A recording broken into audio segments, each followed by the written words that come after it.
Hey everyone, it's Molly the Kush RN, your cannabis community correspondent and host of Conversations with Kush podcast. It is day one of CannaCon 2026. We are in beautiful downtown St. Paul, Minnesota, and I'm sitting down with my good friend Luke McCabe from Canna Connect. Canna Connect. Okay, Luke, welcome. Thank you, Molly. Yes. So tell me a little bit about who you are and how you got into the space. Sure. I'm with Canna Connect, as I said, and what I do with the organization and in this space is that we are an advertising and marketing and events company overall. And so we do a lot of the connecting of people in Minnesota through consumers or businesses. Just pretty much, if it has something to do with anybody that needs to be connected in Minnesota in general, that's what we do. And what I love about you guys is you've really grown throughout the years. It started off as like events, and now it's flourished into like actually hosting seminars where people can come and get learning done, or the podcast is really flourishing now, and so you're like really bringing forward all these great voices. It has been growing quite a bit over the last couple of years. Yeah. I remember, when I came in, I'm from not from the Minneapolis area. I'm from north in the Brainerd Lakes area. We started just a small group, thinking maybe we would have 40 people or so show up, and it ended up with hundreds in a day at an event in a bar event. Yeah. And that kind of got me involved with Canna Connected with the industry in the space in general, but just fell in love with it and became friends with a lot of the people like yourself, and it's just been great. Yeah. The other thing that I think Canna Connect does really well is they get outside of the metro, right? That's a really big deal because I think people in Minnesota's landscape feel a little bit lost if they're not directly connected to the metro and working within the metro. So kudos and hats off to you guys for really being inclusive and going out to these different places to really bring people in. Yeah, we're finding that in Minnesota in general, a lot of the growers are in Greater Minnesota, and so and just the consumers are in Greater Minnesota. Exactly. The people that need whether it's medical, looking for medicine, or it's just recreational. People that may be going up north to the cabin and don't want to use alcohol to relax, or want to have something that is just kind of out of the normal. A little healthier. Yeah, a lot healthier option. But yeah, so we do see a lot of people in Minnesota that are in the greater area, but reaching out to them, like in those markets, is huge because there's a disconnect there, and a lot of people could use a lot of the knowledge that goes around the whole state. So. Yeah, you've been around now for a few years. What's some observations of our industry? Like, what are we doing well, and what could we maybe do a little bit better at? I think the one thing that I've noticed that we really do, now granted, seeing in other states, Texas, California, things like that, I think that we really have a good sense of like adding in not only just the educational side of it. Maybe it's Minnesotans, we have more of an inclined to read the label before we put something into our bodies or not, but we do find that we are more of an education-based people in general, but also adding in the hospitality aspect. I think it's been raised and it's in our blood is to come on in, there's a seat at the table. So I feel that like whether it's getting away for a weekend or on a vacation or anything, it's the hospitality, the food, it's all combined, and that's what really makes Minnesota's industry unique. Cannabis is such a tool for inclusivity, I think, and so it's a perfect match. It really is. There's a lot of people that we touch it every day and we don't even know. Right. What's something that you think we could maybe do a little bit better at? That's a good question. I think that while we do say that we're very inclusive, I do think that there is some more space that we could play, and allowing, there is some allowing everybody in and having a place at the table, so to speak. Like who? Like who are you identifying in that whether it's statement? Just the consumer that wants to be educated, or somebody that's coming in from a business space that's wanting to know who to get, if you're starting a business, where would I go first? Sure. Who do I need to be talking to, and is there a checklist? Things like that. I've seen that some of the ones that come from OCM, things like that, to start your business are extremely blah, and like for a business person that's coming into the space, they would really be confused. I could see that. Yeah. So I think that finding people that are resources are really probably a little bit more necessary. Yeah. So that's something that we can talk about here. You have kind of entered into that realm now where you're helping to start up small businesses or doing some consulting. Is that right? Well, I have been working with different companies, and with there are some smaller startups, but I do a lot of the advertising and compliance work and things like that, but not necessarily directly helping with the small business. But it's definitely a piece that is needed, right? Yeah. Yep. And especially compliance, that's so important. You know, I think when you talk to people and they're like, yeah, I want to start a dispensary, and it's like, okay, well, first of all, do you have $5 million? I remember. Second of all, who's your team? Because those things are really important, right? Yes. Do you remember a few years ago when we first started coming to these shows, and I think 90% of the people everybody was coming through going, yeah, I'm thinking about starting a dispensary. Yeah. I'm thinking about this. And then when the reality kind of started to settle in, you're like, those people vanished. Yeah. But, the ones that made it through are great. And they're awesome. But I think that, there's always some room for improvement and getting more people in and that. But to those people that were still curious about it, don't give up on your dream. No. Like, it is possible. You Absolutely. just have to make sure that you set a good foundation and have good bones to really launch off of. And I think that's one thing that I've observed that we do well is we work collaboratively very well. There's a lot of different collectives where people can like pool their resources and maybe share a marketing person, or they a la carte services from like attorneys and whatnot. Like, I think those are really key to really getting this market off the ground, and I'm really excited for that. Yeah. I always tell people in that space when you're looking at budgeting and things like that, look at the whole package, because with the a la carte is great if you're on a budget trying to afford things. Right.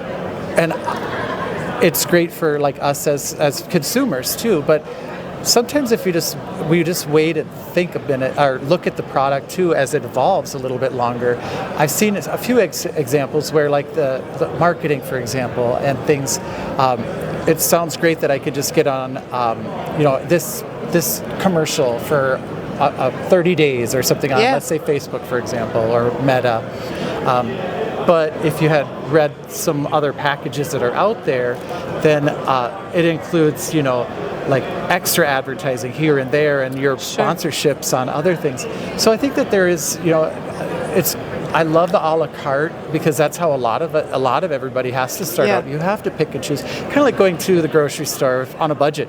Yeah. You're not going to buy the steak dinner. You might have to just work your way up to that someday. Well, and I don't know how many entrepreneurs are like me, where I'm still like working my regular 9-to-5 job, like trying to make that conversion still. Like, I'm still not quite there, but it's definitely a leap of faith, because you go, am I ready? I feel ready, but I don't want to leave that comfort of having the lights on and knowing. Yeah, right. Insurance is always really helpful. Yes, very much so. So what do you think about the products that the industry is offering folks now? Are you pleased with them? There's always room for improvement, but I do think that the products that we have that I've been seeing have been really good, and I give kudos to the manufacturers, because most of them are from Minnesota. Yeah. They definitely have a lot more flavor than some of the other states that products that I've seen. Yeah. Beverages, for example. Yes. Minnesota, we are the hallmark of putting out a beverage. Best beverage market in the U.S., hands down. I have seen every large national company, from the beer companies down, they all have a THC beverage in their recipe cabinet. Exactly. But nobody wants to be first, because somebody's got to pay the fine. Yeah. And so unfortunately nobody's going to go that way. But the greatest part is that all these companies, they want to start their products here because we are so accepting in Minnesota of the beverage space, and it's just huge here. Yeah. We have so many options. So accessible, and I was in Oakland a couple of days ago, and you can't just walk into a liquor store and get a THC beverage. Like, it doesn't happen like it does here. One of the biggest things that I've seen from other states when they come to Minnesota is the constant comment of, wow, you guys allow alcohol and THC beverages in the same space, right? Because that's not allowed in most other states, right. And they're floored. They love the fact, and it's like, I don't know if it was an oops or intentionally thought out, but guess what? It's using it to our advantage right now. And people are happy with it, and I think hopefully legislators will see that. And I'm a little bit worried about the hemp ban coming up. And I think that could directly affect, and I really, I hope that it doesn't go through, because there's lots of jobs on the line and lots of money that could be lost. But well, we'll see when we get there in November, and hopefully we'll find out sooner. I think what's going to happen is that it'll stand, and each state will have to do its own carve out. But think of all the limiting that we're doing when we're taking away that interstate commerce. That has been huge for hemp, and especially hemp is so important for patients. I mean, minor cannabinoids are what patients need typically, so we really need to save it. I'll share my personal use with starting with hemp and marijuana and all that. But on a side fun note, I guess I quit smoking cigarettes, and then I switched to vaping nicotine. Then I left the nicotine space with using just a dryer vaporizer and hemp. Nice. And it was the smoothest, easiest transition, because by the time I got done with the hemp product, I was like, hey, I'm done. And I knew it, and I was done with that. But so I used hemp, but I also came from a background with the medical side where I had liver failure, and that the cannabis has helped me. The cannabis space and that involvement personally has helped me.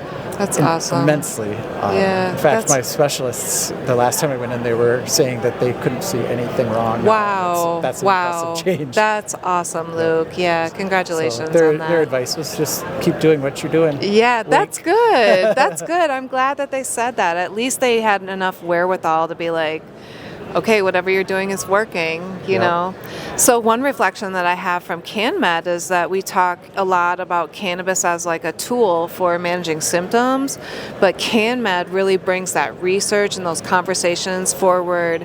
And now with Schedule 3 and research opening up, now we're going to be able to talk about cannabis as a curative measure, not just as a symptom management tool. So I'm really excited for that. Same here. I think that anything that, with the 90 years of being in prohibition, if we were to have had that research time, think of all of the medical uses that we could have already learned from cannabis, and we're just starting to learn. But then we're starting to see that with other spaces too, like the functional mushrooms and things like that, and that's developing faster than now. With Schedule 3 and marijuana being changed, it's allowing a lot more natural medicine to be focused, and it seems like maybe it's my age range of people that we're in, but it's definitely one of those where you were thinking more about the holistic and the natural medicines and getting off of big pharma and things like that. It's a common thing. And not just getting off of big pharma, but using cannabis as a first-line medication too, right? And it's almost as a self, you could almost start a self-evaluation by saying, I can rule out, some of these other things, but I can just try a simple thing at home to see if it works. Right. And if it doesn't, great. But if it does, then I can pursue that a little bit further and talk to my doctor about that, or talk to some of my friends that are using medically, and get a little more educated and some more knowledge. Well, I promise you, it is one of my goals in the next 12 months to really start educating clinicians and how we need to have conversations with people about their cannabis use, because I think there's been such a fear to come forward and to come out of that closet amongst the healthcare professionals. I think now we're seeing more and more people coming out of the woodwork like, hey, I smoke weed too, or, I use cannabis and it helps me, and, but now we need to really have those open and non-judgmental conversations at the bedside so that we can really tap into cannabis as a curative measure. Yeah, and the biggest another big factor with that would be definitely the stigma is becoming less, and so elderly are able to get it without feeling like they're creating some cardinal breaking the law, you know, and it's just more accessible, which increases the knowledge, reduces the stigma, and that's Yeah. what we need most of. Definitely we do. And I love to see the young folks too just drinking less alcohol, and I don't know if they're replacing it with cannabis per se, but as long as they're using less alcohol, like I'm happy with that. There's definitely a lot more in bars and where people are just relaxing and, Yeah. and using it just as a everyday thing. Yeah. So it's so much different than what it used to be. It's a different vibe when you're around a bunch of stoners versus when you're around a bunch of alcoholics, that's for sure. Yeah, the biggest thing to remember is that the boogeyman does not live in cannabis. Yeah, it's right? nothing to be too scared of. Yeah, for sure. Well, last but not least, Luke, please tell my audience where they can find you and what's next up for Canna Connect. We're still working on some events, and we're working for this summer to bring Brainerd. Okay. In July, we're going to be going up to Brainerd and doing an educational panel there. Awesome. And then we're going to be doing Duluth this fall. Okay. So keep your eyes open for that. And we do have our website is CannaConnectMN.com. Okay, awesome. And yeah. Instagram, same? Yep, Canna Connect on Instagram. Okay, and Facebook? All the socials, YouTube. Okay, so what's the name of the podcast? The Canna Connect Show. Hey, there it is. You heard it here first, everyone. Well, thank you again, Luke. I really appreciate your time and for sitting down with me. It's been long overdue. We should have done this a long, long time ago. Well, as always, it's always a pleasure. Yeah. Thank you again for your time. So that's it, day one, CannaCon 2026. Peace.